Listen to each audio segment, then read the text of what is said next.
everybody. I am so excited that you're joining me today.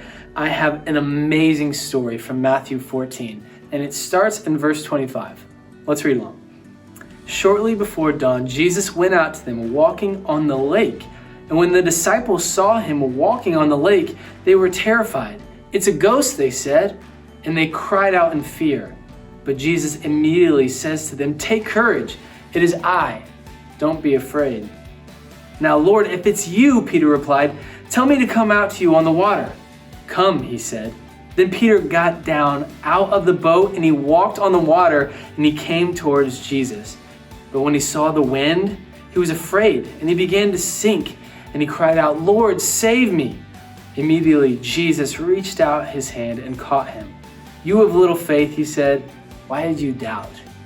Now, I love this story because the disciples were terrified, but Peter had a big moment of bravery. He decided in his faith that he was going to step out of the boat and walk on the water with Jesus.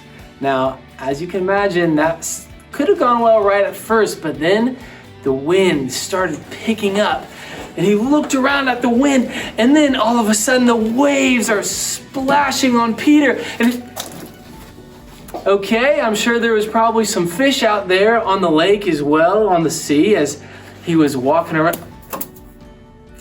Anyway, as I said, there was also probably... So Peter came up to all these obstacles and he got a little nervous and he started to sink. He lost faith because he had fear of all these things. Now, in our lives, sometimes we get afraid. Sometimes we get scared. You know, it's hard to have faith when nobody around us at school does. Or it's hard to talk about Jesus with our family sometimes. So when is it hard for you? When do you have fear in your faith? Why don't you talk about that as a family? I think it would be great to discuss with our family when is it hard to have faith and how to overcome that fear and have strong faith.